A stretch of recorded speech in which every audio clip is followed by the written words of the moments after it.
What's up, everybody? Hey, it is Kevin. I'm going to take my glasses off just for a second here. Sorry about all the racket here. Let me know if you can hear me. Well, I got to put my glasses on in order to see the comments. So let's see. Danny Miller, welcome, man. Elliot and Michael K. Johnson, thank you. And thank you for coming and welcome. I'm going to talk about some my mix template today, and hopefully it'll be helpful to you.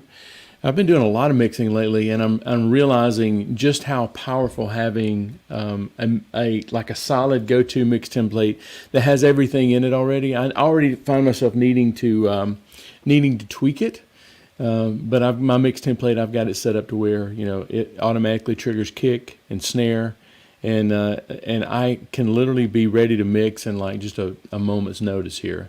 Hey, is anybody on here from Facebook? I did things a little bit differently. I almost accidentally did Facebook to my personal page instead of my other page, instead of the Mix Coach page. So let me look real quick and make sure that it knows that I'm live here on Facebook, because all I see is YouTube comments. So anyway, there's Facebook. Man, I'm like almost getting sucked in already. Let's see. Hey, let's see.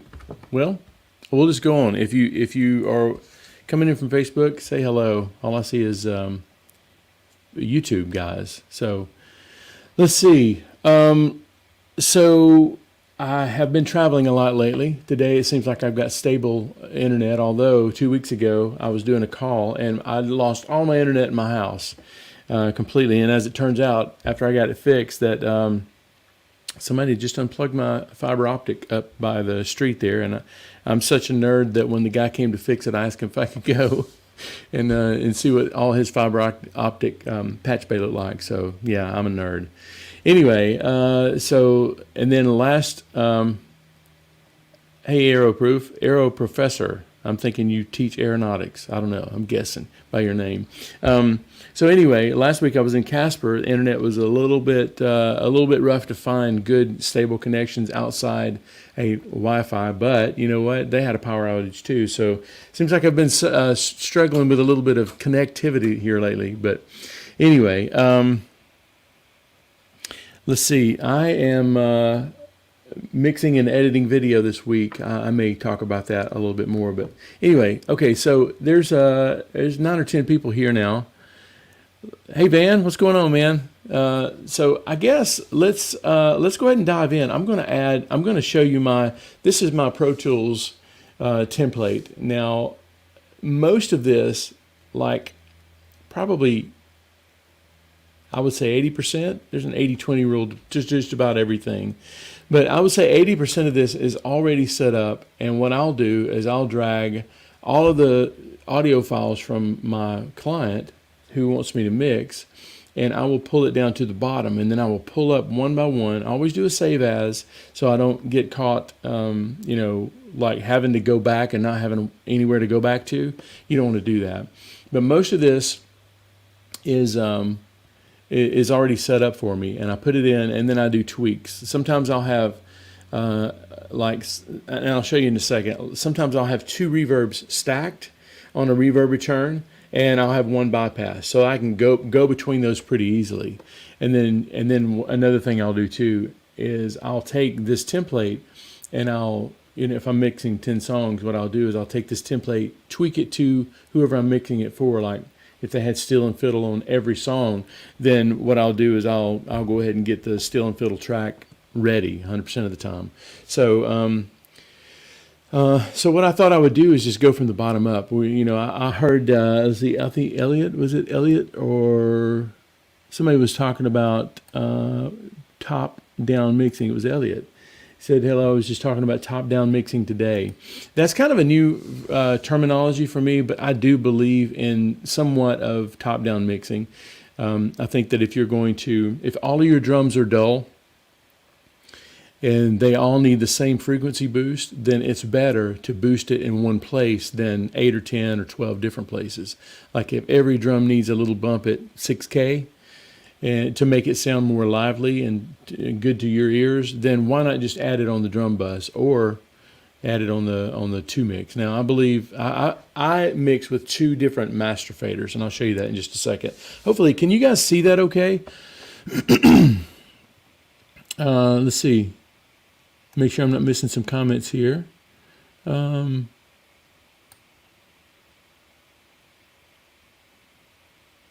Okay, Michigan. Love you too, Van. Top-down mixing. Okay, so let's do this, and I'll stop in a minute and ask questions. If you have questions, feel free to let me know. And by the way, let's see. Danny said he's got a Mix Template Pro template and found that it was a very good template. I think, I don't think that you can buy someone else's template and it be your solution.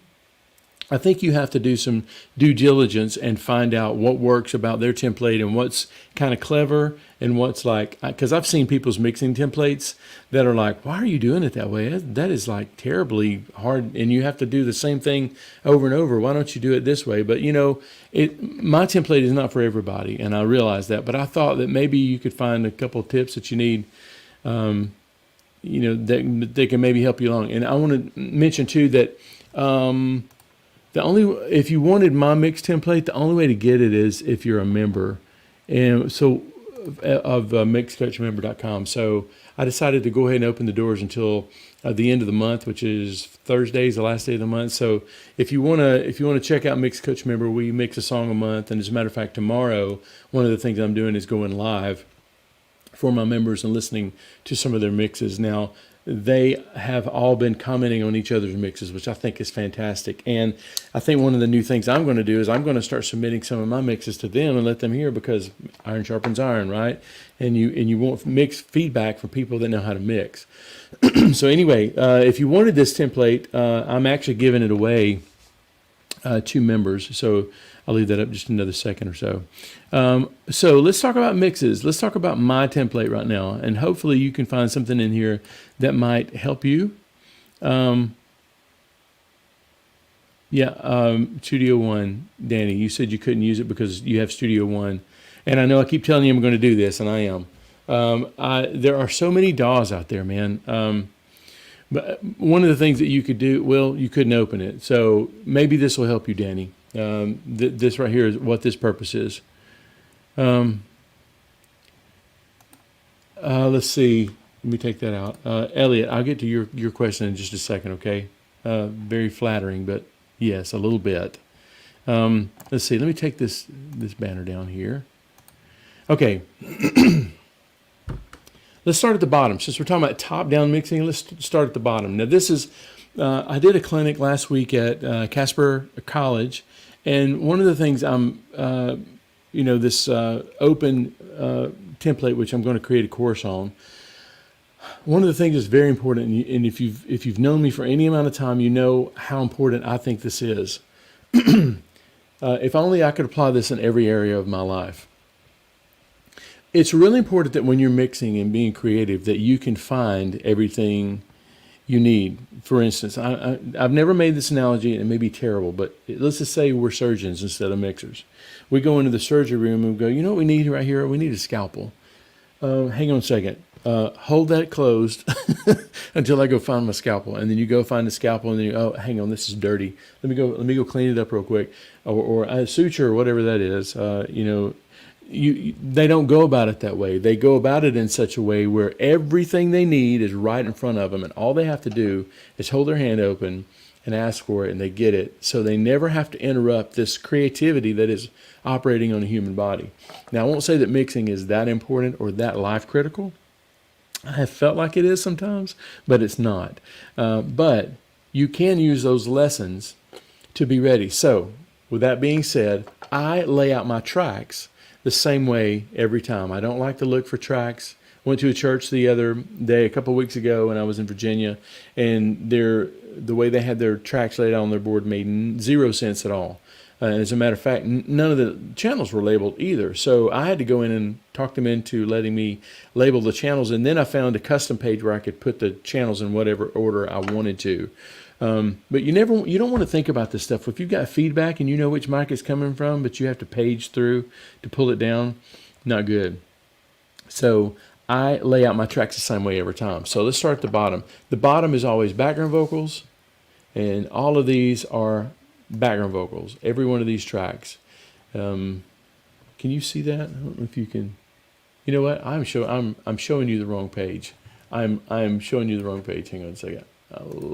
Okay, this page. Let's go to the right. Okay, so all these that say J all the way over are all background vocals, and they're all panned a certain way. They're all doing. I've got a little waves tune real time on there, just because I think it's courteous, and it tightens up the vocals a little bit. Even if they're not on pitch a lot of times I'll try that. Sometimes I'll have to take it off, but it's built into my template. And then I have my you know what on there, my waves Ssl E Channel. Love this setting here. And I noticed the other day, I was watching a mix tutorial from somebody, I forget who it was, but he was using this same template. And I can't help but wonder if he found it from the same source I did, which I don't remember exactly where I found it. I think it was Tom Lord Algae or Chris Lord Algae that does this, and I thought it was and it sounded so good that I just kind of adopted it and named it Instant Awesome. So I wish I could take full credit for this, but somebody else was using this the other day, and I thought that was really cool. Same preset on most of the vocals and even some of the guitars. The only thing I'll change is where the filter hits, the high pass filter. So there's that, and then these two actually are lead vocals. Yeah, these two are lead vocals, and they go to the leads bus. So what I'll do is I'll take a wide net at the bottom, and I'll do sub groups for everybody. So I'll do background vocals, lead vocals, and then I'll group those into a vocals, the vocal master. I'll put verb in there and everything. So when I kill the vocal master, which is right here, if you'll see that I've got two, this is what I'm talking about, two master fader mixes. So here's my band master, and here is my vocal master right beside it. So these two are basically, I'm treating them as two masters. And even though I know I'm supposed to serve two masters, I have two masters on this. So, and they're not really master tracks, they're actually aux inputs. The difference being a master track, if you do a master track, when you pull down the fader, you pull down the input to all of your plugins that are above it. I don't know if you knew that or not. I didn't know it until just a couple of weeks ago. But when you have a master track, all their plugins, when you pull the fader down, it's like if you're trying to do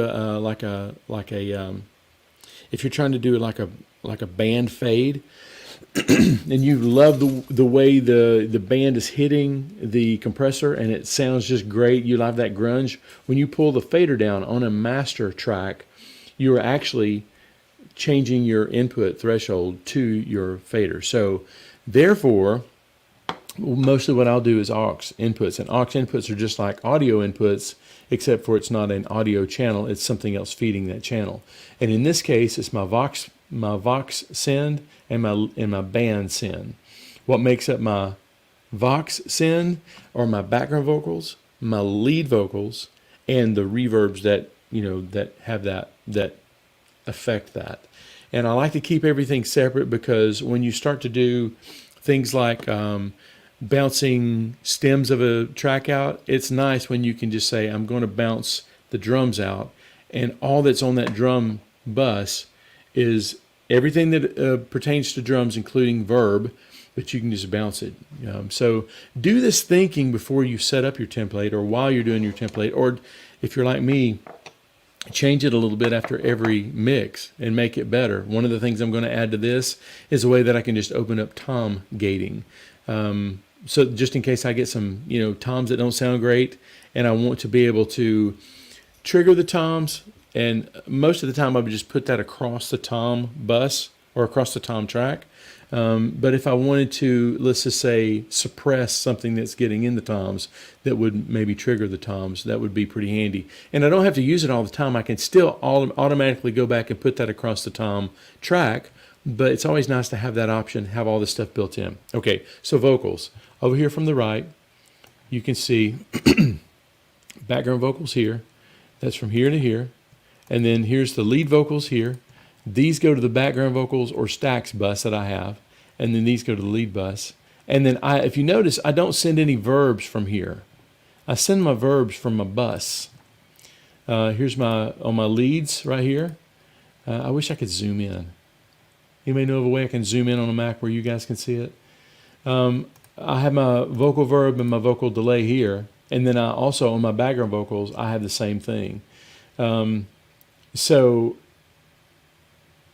those go into the vocal bus right here, and then I have a little bit of let's see, I've got a little slate. Although I'll tell you about another plugin that I found that's probably going to replace this.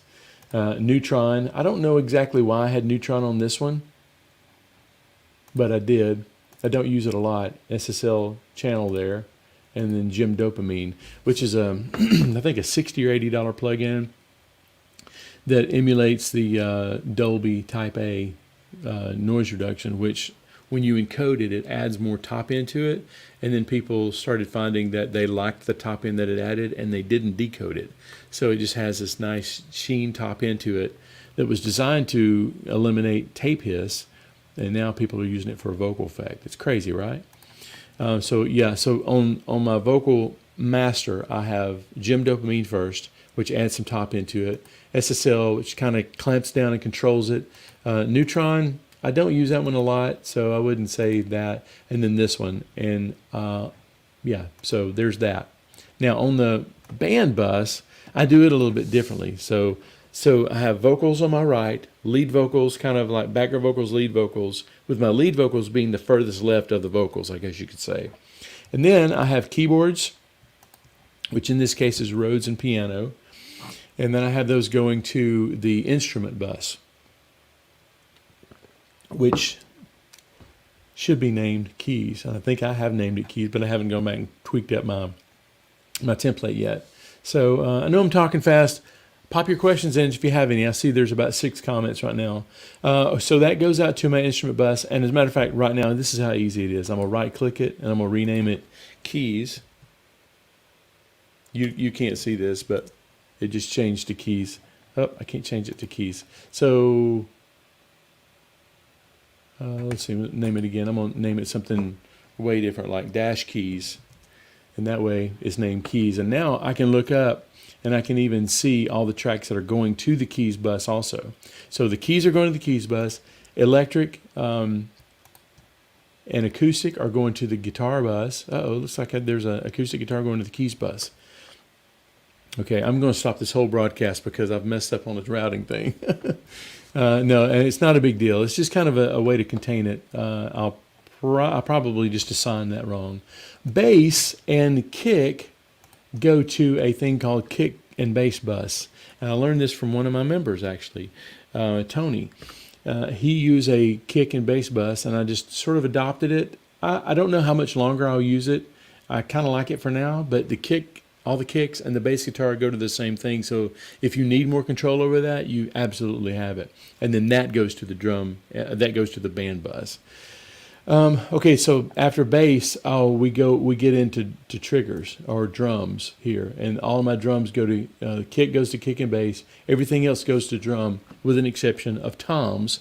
And I learned this from another friend of mine, Ronnie Brookshire. Saw him do this. He busses the toms together, or used to. I don't know if he does or not. This has been years ago. He busses the toms together and compresses the tom bus, and I find that it sounds a little bit less like a tom just pops through the mix every now and then. It somehow controls it and gives it a little bit more whatever. So guitars, keys, all go to the band bus.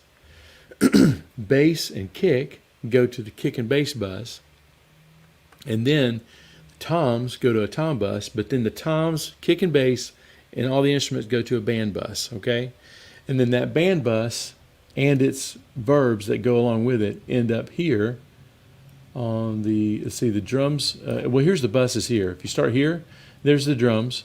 That's the drum bus here. Kick and bass, as you can see. Hopefully you can see this. And I'll take a break here in a second and take some questions. The kick and bass bus go to the drums. So still, when I mute the drums, they are muted. No verbs left over, anything like that. The toms, matter of fact, the toms, I need to move the toms. The toms are here, but they need to go. They go to the drums also.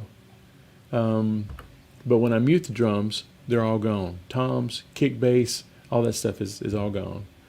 And then here's my instrument verb. which I use for the instruments, and then I have a drum verb here. And here I'm looking at all the holes that are in my theory here. My instrument verb and my drum verb, they are together. It's up for debate whether you should put the verbs with the instruments or verbs with the master section, which is what I tend to do. But there's my drum verb, it goes to the drums. My instrument verb goes to the band.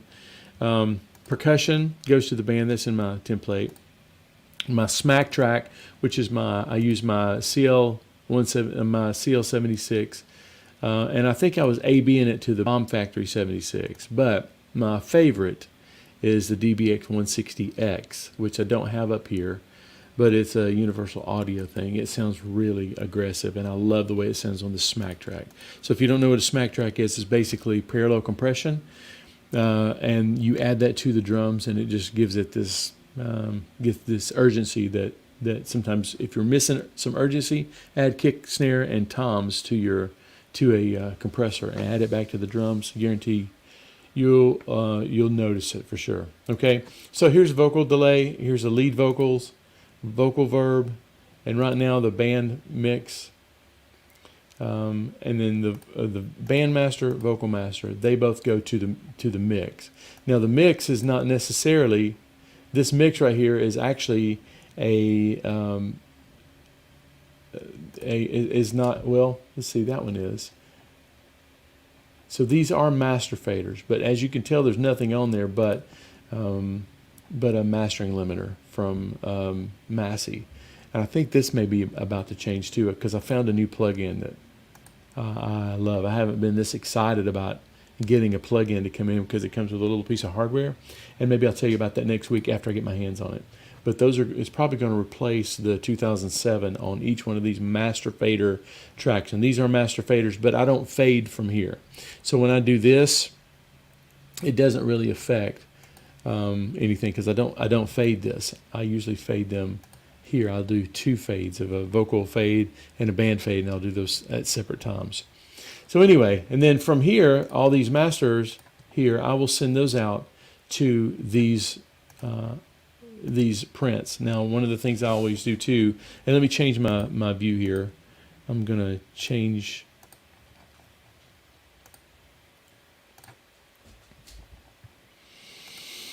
Okay. This is another view of that. So here's my background vocals to here, which they need to be another color. And then here's my lead vocals, which need to be another color. Matter of fact, well, I'm probably not gonna make a template on this, but I'll remember to do this before I do it next time. Keys, electric guitars, bass, and then here's my drums up to here. And then here's my basically subgroups all the way down to here. And then here's what I consider my master faders, which are not master faders. They're auxiliary inputs that I pretend they're master faders. The master faders happen up here at, and that's my last chance to do like a brick wall limiting, which is not much, but still. And then these print to here. And then as you can tell, I have 5 versions that I print. I print a mix here. I print an instrumental, which is the mix, which is just the band bus.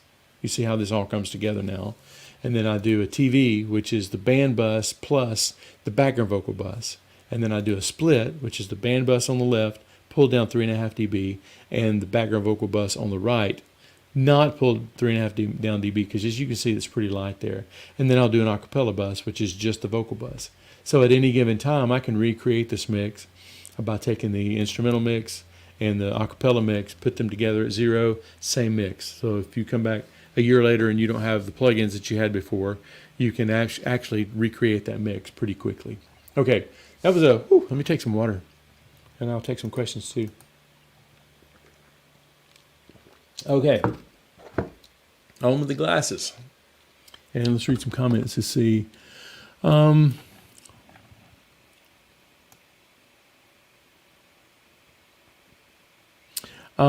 Van, industry standard layout matters. Absolutely. And I don't know if there is an industry standard or my way is the industry standard, but it tends to be like on the mixing board.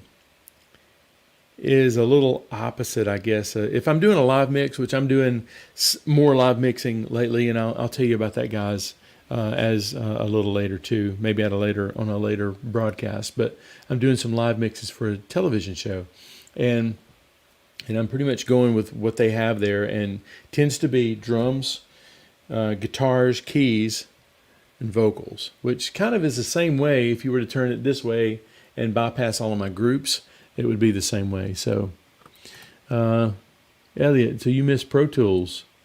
You know, I got to work with Luna this weekend or this past week in Casper, and I thought I saw Larry's name here, but yeah, Luna's legit, man. I even did some MIDI programming on there and some mixing in Luna. But yeah, Pro Tools is kind of like home to me. It still is. So Command Scroll. Let me see what Command Scroll is. Yep, Command Scroll. That's what I was doing when I was going left and right on my mixer. So, okay, here's a good question. Let's ask it. Do you have empty tracks for each expected instrument, drums, guitars, Vox, etc., or do you create those tracks upon importing the audio files and assign buses to them? That's a great question, man. I tend to have empty audio tracks for things that I know are coming. I have two electric guitars. I've got an empty audio track, if this helps.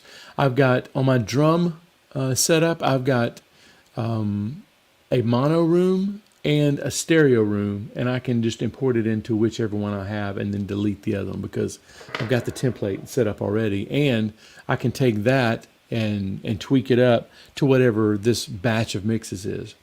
There are some things like some things that I don't account for, like maybe there's 3 fiddles, for example. And in that case, if I have a fiddle, I'll put it up there. If not, I'll just drag it up and then assign it to the appropriate bus. That's usually what I do in that instance. So hopefully that answers your question. So for the most part, for like the 80-20 rule that I talk about all the time, 80% of the stuff is going to be the same tracks all the time. You know, 1 or 2 acoustics, 1 or 2 electrics, possibly steel and fiddle, bass, drums, all the stuff that I need. Like, I don't use subkick a lot because I feel like my triggers and the way I've got things EQ'd tend to, you know, is a more clean low end. So sometimes I'll just take those tracks and just make them inactive. Or if I think if there's a percussion track, I'll just go ahead and, you know, assign it. So great question, man. Got empty traps in the template. Yes, that hopefully I answered that. Interesting layout for sure. When somebody says something like that, Elliot, I always have to go interesting good, or interesting like oh, or interesting like oh. I want to know. Let me know, okay?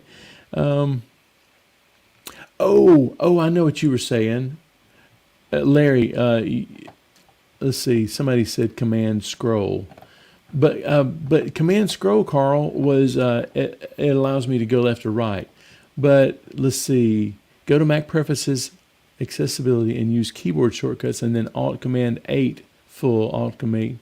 Okay, I'll do that. That is good, Larry. Thank you, man. I'll do that, and I'll see if I can zoom into these things next time. I see people doing it, but I always just did it in post. So Elliot said smart. I'm hoping that's just something that I showed you in the template there. Yes, Anthony, that's brilliant, printing all those tracks at once. Yes, and I'll go ahead and jump back up on my soapbox just for a second. I can't tell you how many times I've been saved by somebody saying, hey, we'd like to do a remix of this song because we've got a new singer, or we redid something or whatever. And then I'll open up the session and there's no reference for what mix. You either have to go find it if you can. There's no references to what you printed in the mix. And half the plugins don't work.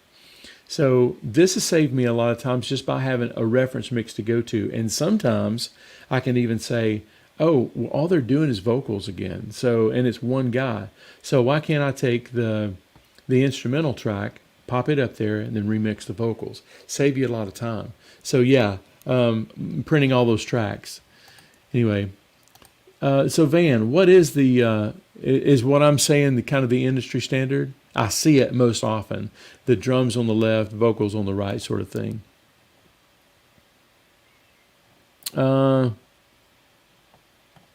Let's do a live mixing session sometime. That sounds like a good plan, man. Let's do that. Matter of fact, let's chat this week about how we could make that happen. It'd be fun. Let's see. Anthony, never thought of that before. I must have missed a conversation. I'm part of the conversation there, so I guess I'll look back through them in just a second.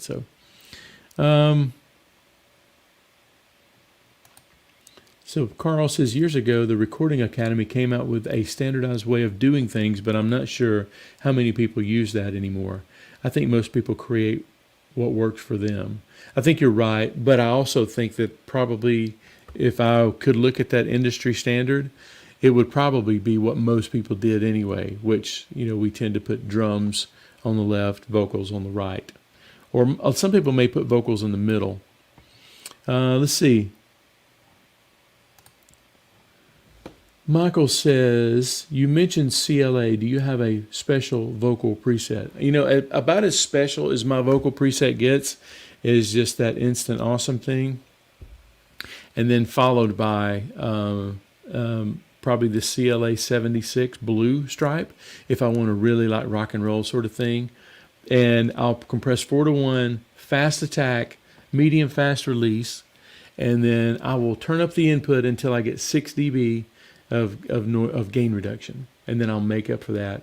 In other words, I'll bypass it and turn the output up until I can't tell when, except for the compression, I can't tell. There's no boost in level, so I'll bring down the output until it matches up.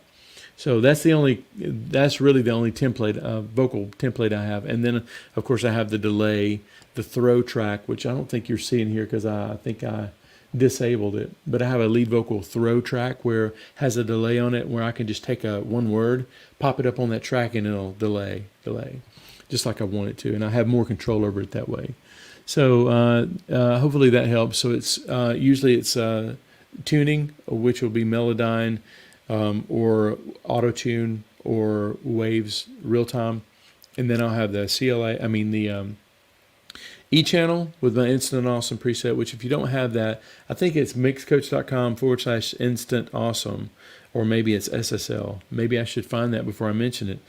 Maybe one of you guys can find that already have it, and it's available. You can go find that Instant Awesome preset. Let's see. So that's the closest I have to it. Pitch correction, channel strip, CLA 76, and that's about it. Yeah. So Aux Premaster. Oh, okay. So you're clarifying what you found interesting. Aux, Premaster, and Master near the left, all the way. Yeah. The thinking behind that, Elliot, was when you open up a Pro Tools session and you've got 16 faders, I want those faders to be broad brush strokes. So instead of having to bank my way to the right all the way to find the master fader, which does make sense on an analog board, it doesn't make sense on a DAW where things appear from left to right. So that's why I started doing it that way. Smart printing multiples. Thank you. Hopefully you can utilize that. Let's see. Last question I have here, unless somebody else has some more stuff that I can clarify. Carl says, I think setting it up like a real mixing console with outboard gear is cool, like a virtual TLA mixing console. Yeah, that would definitely be ideal. I would love to be able to know that when you sat down in a mixing console that you didn't have to bank through to find anything. It's just like muscle memory that found the fader that was the master fader or whatever. I would love that. I don't have enough faders to do that right now, although me and Larry last week were experimenting with, or he was more than I was, in the Luna, it will allow you to take a certain bank and make them not move in your faders. But yeah, it would be really cool to have a bank of faders that was just master faders, and then have everything else on a channel strip that was just like what you're used to seeing. Let's see, one more question. Do you like to use VCAs, and why would you use them?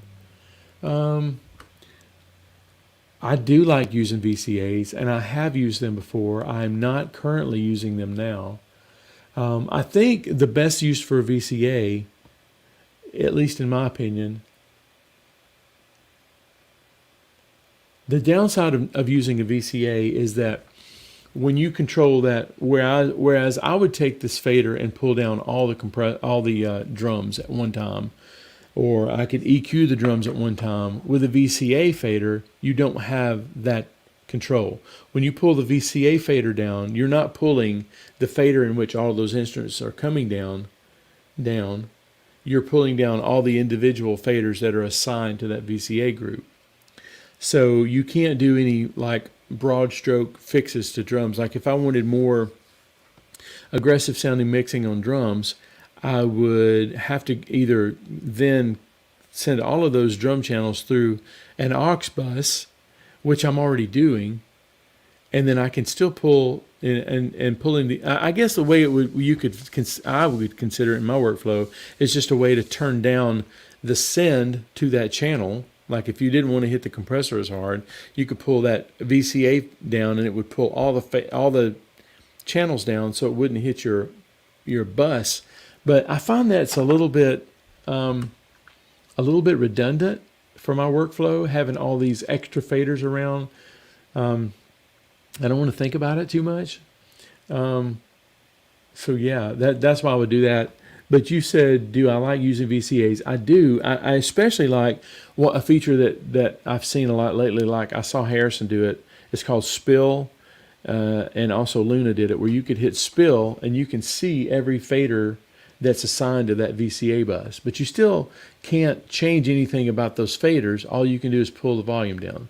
So it's almost like a moving mute group, I guess. So, Carl, does that answer your question? I know it was kind of vague. That's why I don't use VCAs right now. I just think it's redundant for my workflow, my personal workflow.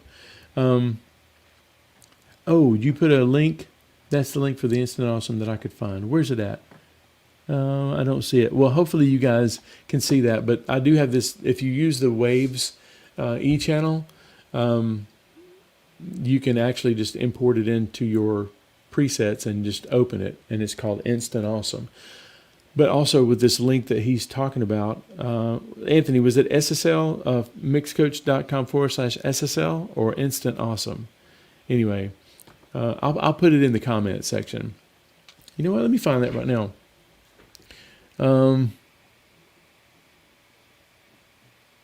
Okay, got it. Yeah, I can see where SSL, because that's a SSL. Let me find it real.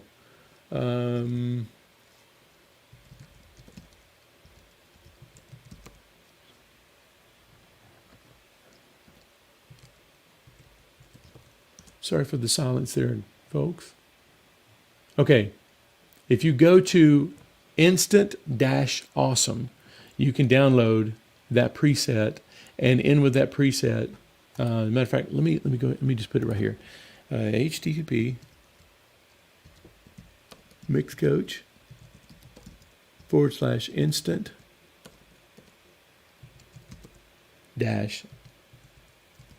awesome. All right, so here's the link. Somebody check that link and make sure that it's the right one. And I'll not only give you the preset, I will also show you why each thing is set up. Like for instance, there's a thing on the SSL where you can detach the EQ from the filter. And I did that because I want the filter and then the EQ, but I want it separate. So I want filter, EQ, and then compression. That's the way I have it. And if you guys are interested, I don't know if you're interested in this or not, but I'm going to do one where you can turn the Ssl E channel into a pretty decent de-esser, which de-essers are like, cool, that works. So here's the link, Instant Awesome. That's going to forward you to another page that does have SSL on the end of it. So anyway, yeah, I'll talk you through exactly why I do everything that I do on that preset. But I'm telling you, the more I use it, the more I just think it's the end-all, be-all as far as channel strips.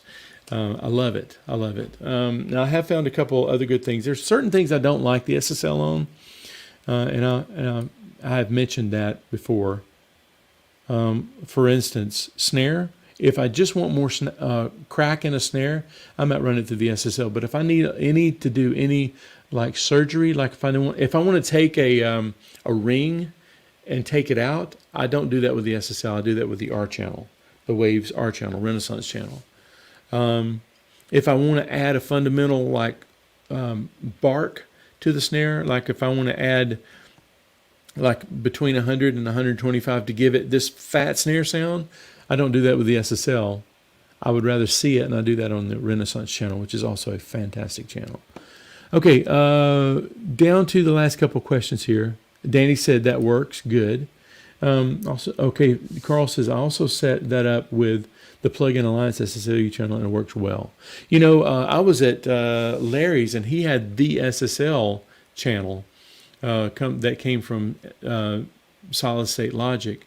And I think it worked better in that even because I turned up the threshold, and not better. I don't think it worked better. I think it was really noticeable what all it does. It has something to do with the makeup gain on the channel, and the more of that compression ratio that you add, it just sounds so good. I love it. I love it. Okay. Got to get back to narrating and thrilling an exciting medical script. Have a super day. Thanks for coming, Anthony. And hopefully you'll be able to make the member call tomorrow. I'm going to be listening to some mixes. I may not get to all of them, but I'm definitely going to. I would love to sit in a room with you guys and listen to some mixes. Okay, last question here. Got to get back to Oh, that's you. Okay, Carl. I had a dream that I bought a real SSL console the other night. That's a good dream, man. That's a good dream. Let me know if that ever comes true. That would be awesome. I would love to have that. But can you imagine the power bill on that thing? How much heat is generated by that dude? I'll tell you where it's going, and I'll leave it here. And this is something. So Larry introduced me to a plugin, Larry Berger. I call him Larry Casper because he's from Casper. I found, or Larry introduced me to this thing called a TC Electronics brick wall. And I can see the future on this thing here. So it comes with, imagine, if you will, an API 500 series rack. And you can put a compressor, you can put a mic pre, you can put an EQ, you can put anything in that rack you want to. Well, he showed me this thing called the TC Electronics brick wall limiter, and go get it right now. It's really, really good. Let me take this off the screen here. It's really, really good. It's a brick wall limiter that will, I'll go back to the 500 series. I'm drifting a little bit. I'm sorry about that. I need water. I'm dehydrated. It will allow you to see, like if you set up minus 14 LUFS, it will limit it to that and show you where it's limited, like the isotope thing that I showed you. I think I was using that to see how much I was compressing, maybe. But it will allow you to, you can just set it to minus 14 LUFS or minus 10 LUFS, and you can see it, hear it, and you know that you are good with Facebook or good with YouTube, you're good with Netflix. Sorry, you're good with a lot of things. It's really good. And it's like $109 on at Sweetwater right now. But here's the cool thing. I bought the compressor too because I used to have a finalizer and I loved it. And I sold it when I kind of went all in the box. I have missed that thing, and I have used I've used several multi-band, like let's see, I'm reaching for my glasses. The C6, I think Van said that. This is not the C6, but it kind of does that multi-band compression thing. So you put the multi-band compressor with the TC multi-band brick wall, and it's really nice. But here's the cool thing. It comes with a USB cable that you hook up into your USB hub, and it comes with a remote. It's about, this is where the 500 series thing comes in. I can see this happening, and I hope somebody does it. Having a standardized bank or two of things that you can plug in, and they serve as remote controls for. I can see plug-in companies doing this, and it would be amazing to have an SSL strip that you could put in there. That whatever you put in there, you have the channel strip, everything there. Well, this TC Electronics has that, and I didn't buy I'm just going to lay them on the desktop, but I can see a 500 series rack full of things like compressors, EQ, that sort of thing. You can have 2 or 3 units wide. I could see that being a really cool thing. And then you could just build a kit. You could even build a fader bank if you wanted to, like 16 faders. Each fader is like, I don't know how much it would be, but you could buy several of these racks. Am I rambling here? Because I get really excited about this. I can see where that would be really exciting, where these plug-in manufacturers will allow you to have tactile control over their plug-ins. I can see where that would be a huge seller. So, hey, Nate, what's going on, man? Are we neighbors yet? Are you here? I would love to come see your studio, man. Yeah, Aphex Dominator 2 Model 722. I'm not sure I've used one of those, Van. Are you talking about the modular thing? Because I think some of that Aphex stuff was modular. I know that they had like DBX had 900 series stuff that you could put in there. But anyway, kind of the standard now is the 500 series. But I'm saying have a track. Go look at that thing. It's really cool. Having a track full of things that had control for all your plugins. It would be really, really cool. Analog for radio or TV back in the day. Yeah, I think that's what we're talking about. Just that modular sort of thing. I think it'd be modular. It would be modular plug-in control, I guess. So I still love mixing in the box, and I don't see a reason not to right now because it's recallable and it's really nice having that. But anyway, I can see that if there's a control surface manufacturer that wants to reach out, I would love to help you test that because I think it's the future, and TC Electronics is where I saw it first. So, hey, if you're seeing this on Facebook, I'm sorry that I didn't see any comments from Facebook. I think I did it wrong. I usually do it to my Mix Coach page, and it was to my personal page now. But what I need to do is do it to my Mix Coach page and share it to my personal page so that everybody can see it. But anyway, okay, guys, I think I'm going to wrap it up now. Again, if you want to see that. If you want to see the SSL Instant Awesome preset, there's a link for it right there. And also, if you want to check out Mix Coach Member, which you can get my mix template, which I just showed you a lot of it, I can show it to you there. Go to mixcoachmember.com. It's open till the end of the month, which is through the end of the day on Thursday. So if you want to jump in and be a member, if you join by tomorrow, you can come and hang out and listen to us comment on mixes and give each other feedback on mixes, okay? Oh, let me ask a question. And to the 23 people that are on here right now, somebody sent me a GarageBand song to mix. And I wouldn't mind mixing it in GarageBand, but probably I'll put it in my template so I can mix it really fast. But I had a problem opening it because I don't have Big Sur. So if you have Big Sur and you have GarageBand, I would love to buy you coffee or lunch or something for you to grab this session and either save it a different way or export files for me. I don't have Big Sur, don't really plan on upgrading in the next day or so, but reach out to me, Kevin@mixcoach.com if you have it. I'm kind of in the ditch here, and I'd love to get some help. So if you have Big Sur and GarageBand, I have a file I would love you to take a look at, okay? J Beats and Waves. Good to see you, man. I haven't seen you comment. I think you just showed up. But it's good. I'm glad you're here, man. I'm trying to figure out what that is. It looks like